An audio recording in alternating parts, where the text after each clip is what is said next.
এটা মূলত অনর সার্গেন দরজা ভাঙিয়ে অনর সন্ননি 110 কোটি আর ভাই রাজ্যে 35 বছরের সাধনা মায়া ভাই যথেষ্ট সুতনা হয় কুসুম হয় আর অন্যের প্রতিবাদ করি আর অন্য অন্য করি আর একটা ফারিক আমরা করি পিনের সাহায্য করি করোনার সময় যা একটা বিদেশত সাহায্য করি এটা তাদের সাহায্য করি আর ভাড়া বেশি আর হতে নেওয়া করে হতে তারা যে এত বড় গিয়া করি ভাড়া হতে কল্পনা নেওয়া করি। চট্টগ্রামের বাসালিত ইউপি সদস্য ও প্রবাসীর বাড়িতুন প্রায় 2 কোটি টাকার মূল্যের 110 ভরি স্বর্ণ অলঙ্কার চুরির অভিযোগ পাওয়া গিয়ে ঘটনাগান ঘটটি উপজেলার কালীপুর ইউনিয়নের ইজ্জতনগর এলাকাত। ভুক্তভোগী ওমান প্রবাসী আবু তালেবর পরিবারের পক্ষে তার ভাই ইউপি সদস্য জালালউদ্দিন ঝিনুক বাসালি থানাত লিখিতজ্ঞ অভিযোগ দায়ের করেছে। অভিযোগত হওয়ায় গেইদে মঙ্গলবার দিবাগত রাতে চুরুত দল সুয়রি গাছত উড়ি বসত বাড়িঘরের 3য় তলাত প্রবেশ করে। পরে গ্রিল হাড়ি আলমারির বোল্ট ভাঙ্গি 110 ভরি স্বর্ণ অলঙ্কার ও নগদ 1 লক্ষ টাকা লই যাইগু। ঘটনা নইতে অনর ওই 9 তারিখ রাতে সুদ্দুকি মানে 12:30টার দিকে অনর বাড়িতে এসি ইতার আর ফলো করবি আর পরে অনর ঢুকি একটার পরে আতর বালা নিয়ে আসুন তারপর চেইন আছে গলার আছে এরপর আর লকার ভাঙিয়ে আর 110 ভরি স্বর্ণ নগদ 1 লক্ষ টাকা আর নিচে আর বাকলির রুমত কোন 8,000 মতো টাকা আছে নিজের এগুলো দিয়ে আর বাকি যে রুম কাজ করছি আর করন টাকা বসে না ইয়ে আল্লাহ আয় ওমান থাকতে আর ভাই ইউপি সদস্য জালালউদ্দিন একখান গিয়া বাসখালী থানার অভিযোগ দিয়ে অভিযোগ আর 3 জন আসামি থানার শপথ করেছি এগুন আগামী চাইব কথা হালিয়া বাসখালী থানা মহোদয় বডি করে ও যথেষ্ট অসন্তুষ্ট রেখে ওরা যথেষ্ট আন্তরিক এরা আসামি ধরি করলেন।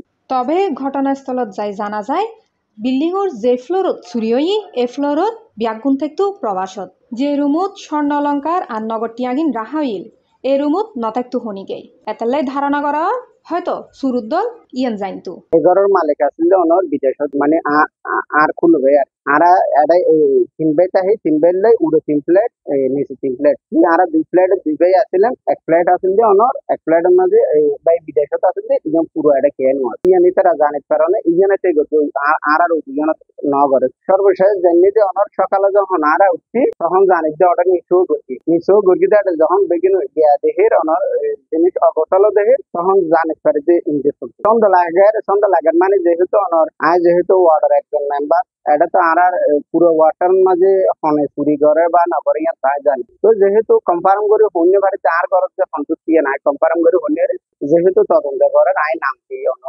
দিয়ে ইয়ান পুলিশে করে তদন্ত করে। অভিযোগ 5-এর পর বাসালি থানার ভারপ্রাপ্ত কর্মকর্তা সাইফুল ইসলাম ঘটনাস্থল পরিদর্শন করে তদন্তের দায়িত্ব দেওয়াই রামদাস মুন্সিহাট পুলিশ ফাঁড়ির ইনচার্জ তপন কুমার বাক্সিরে। এগুলো নিয়ে আমাদের তদন্ত অনুসন্ধান অব্যাহত আছে, ঠিক আছে। আমরা চেষ্টা করতেছি আসলে কত অনুসন্ধান সেটা তো ওনারা ভালো করে জানবেন, ওগুলো তো আমাদের কাছে কাগজপত্র প্রডিউস করে নেই, ঠিক আছে। আইনগত ভাবে উনি অভিযোগ দিয়েছেন আমাদের যে কোনো আমরা এটা ঘটনাস্থলে গিয়েছি, দেখা যাক কি অবস্থা হয় আর কি। এই ঘটনায় নাই, ওনারা সন্দিগ্ধ ছিলেন আর কি। আমাদের কাছে আমরা অন্য মামলা চালান দিয়েছি তাদের, কিন্তু এই ঘটনায় যদি তারা জড়িত থাকে সেটা আমরা দেখতে পারবো আর কি। ওনাদের সন্দেহ আর কি, সবটাই সন্দেহের উপর তো নির্ভর করে একটা মানুষে এজাহার দেয় নেই, এজাহার ওনারা কাগজপত্র গুলো যাচাই বাছাই করুক কতটুকু ওনাদের স্বর্ণ আসলে গেছে, খোয়া গেছে, সেটাতেও তো কাগজ থাকতে হবে। আপনি যদি বলেন 200 ভরি, তাহলে 200 ভরি সপক্ষে তো আপনার কাগজপত্র থাকতে হবে। অন্যদিকে চুরিকৃত স্বর্ণ যেন বাজারত বেচা নুই এতালাই সচেতনতা পোস্ট দেওয়াই বাংলাদেশ জুয়েলার সমিতি বাজুসুল পক্ষতুন। সুতরাং ওনারা আইনের সহযোগিতা চায় এবং যদি ওনারা দরিদ্র গোড়া এলাকার নাই মানে দুর্বৃত্ত খুব খারাপ হয়। এই ঘটনাত এলাকাত চরম আতঙ্কের পাশাপাশি চুরির ঘটনার ন্যায় বিচারত দাবি জানাই স্থানীয়। C+ TV Chittagong.